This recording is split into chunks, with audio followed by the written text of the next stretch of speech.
want to talk about how Latin America has changed you too, like for instance, because of the love of your life. Mm-hmm. But you said something very nice the other day, like Luisana gave you also a new family as well. Yeah. That they kind of adopted you also as one of their own. Yeah. Yeah, the whole country, I mean, and her family. You know, I know when I first went there, I had fallen in love with Argentina's princess. I had fallen in love with one of their most famous actresses, mm-hmm. and a girl that they had held since she was 6 years old, 5 years old, mm-hmm. And some singer, you know, some foreign singer had come and taken her, you know, and I think at first people looked at me with a lot of trepidation. I think they looked at me with, you know, wondering eyes, you know, who is this man? And, mm-hmm. But I really like it there. I wish it was more secure. Mm-hmm. I'll say that. You would live there? I would. I mean, I do live there, but I would live there all the time. I would have my family there. But right now, the way it is, it's just not. And it's sad for me because it's so beautiful. I mean, I love the people, I love the culture, the food, the music, the wine, the parties, my friends, you know, like it's strange, you know, I've been with my wife for like 4.5 years or something like that now, and I have friends that are deep friends, like that I love, really, I love deeply. I have a friend named Caco Cochi, mm-hmm. and Franco, we call him Caco, the thief, and Caco, yeah, and I love him.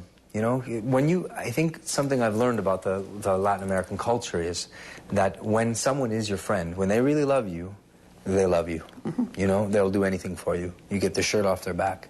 And so I've fallen in love with this culture, with these people, you know, and I'm proud. I want my kid to know this. I want my child to be raised as an Argentinian Canadian, you mm-hmm. know. My child will speak both languages. And I know that's so important to my wife, you know. Of course. But definitely, I mean, I was welcomed with open arms by a beautiful family, a very tight family. Mm-hmm. The truth is, when I met my wife's family, it was like looking in the mirror because it was so similar to. It was igual, the same. But have you been influenced in all these years, 4 years that you said about Latin music? I know she likes a lot of Ricardo Montaner. Yeah, and her wedding, Montaner. She was asking for that. I said, but you have a really good one next to you. Why you want Ricardo Montaner? But what about the crooners from Latin America, like Julio Iglesias, people like that? I just met his nephew yesterday. I love Julio Iglesias. I love Luis Miguel, Julieta Venegas. I think mm-hmm. she's from Mexico. From Mexico. I think. Mm-hmm. Maná is a group that I've always, I mean, I think they're wonderful. Mm-hmm. She's introduced me to older stuff. I think Carlos Gardel. The tango. The tango, I thought was beautiful. But I'm learning more and more and more. I mean, every day. And I mean, I'm learning to speak more and more every day, too. Are you? It doesn't look like. ¿Por qué? A ver, te hago una pregunta en español. Sí, fácil, por favor. Sí, fácil. Por cuando tú hablas... Despacio. Despacio, gracias. Ok. ¿Qué hiciste en tus... I'm not talking to you like a baby. No. Please do. ¿Qué hiciste en tus últimas vacaciones? ¿Aquí? No. ¿A dónde fuiste en tus vacaciones? What do you say? Where do you go to No, vacations? I said, what did you do during your last vacation? I thought you said where. Didn't you say... No, I said, ¿qué hiciste durante tus últimas vacaciones? No, I didn't say dónde. Oh, sorry. Dime qué hiciste en tus últimas vacaciones. What's the question again? What did you do your last vacation? Where did you go? What did you do? Vacaciones. Mm-hmm. ¿En serio? Mm-hmm. ¿En serio? Una playa. Yo he comido mucho, tengo muchos sexos. ¿Todo el día? Todo el día. ¿Muchos bebés? Sí, muchos bebés. Sí. Okay. No. You know, my wife says that I can speak. I can't speak with you. She says I speak like a caveman. Like a caveman. She says, you talk like a caveman. And how is her English? Perfect. Yeah? Perfect. She's much smarter than me. This is because of love. Also that she learns I think my wife is just smarter than me. My wife is a smart girl.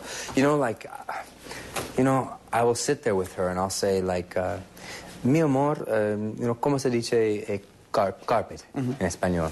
And she'll say, like, alfombra. And I will say, like, alfombra. And really, maybe 1 week later, I'll say, like, oh, alfombra, you know. She will ask me, I mean, I'm trying to think of a word. You know, she'll say to me, like, I'll say, you know, she'll say, I'll be watching a TV show, and I'll say, oh, that was scintillating. And she'll say, mi amor, what is scintillating? What is that? And I'll say, scintillating, amazing, wonderful, incredible. And she'll say, oh, and really? 10 minutes later, we'll be in the kitchen, and she'll say, this chicken is scintillating. And I'll say, like... And you said once that you couldn't remember anything when you were a kid, and the way to remember was singing. Sí. Mi esposa es una genios. You also have to take in mind that Argentinians have their... Well, they mix a lot with Italian, and for us, it's sometimes, I'm from Colombia, complicated to understand what they were saying. Sí. So for you, it's hard too. Sí, you can go to a country like Colombia, it's a little more neutral. Sí, es muy difícil, pero es muy importante porque yo quiero hablar con mi familia. Claro. Sí, mi cuñado, mi cuñada no habla español, nada. Inglés, nada. And I'm old, you know, it's hard to learn. Yeah, the older you get. I speak like a caveman, and then I get nervous. But I mean, I can get away with talking about easy. Well, we shouldn't promote alcohol here, but I think when I drink, have 3 tequilas, my English improves. Yes, yeah. Right? Yes. Borracho. So I know you have to go. Bublé borracho. No, I don't know.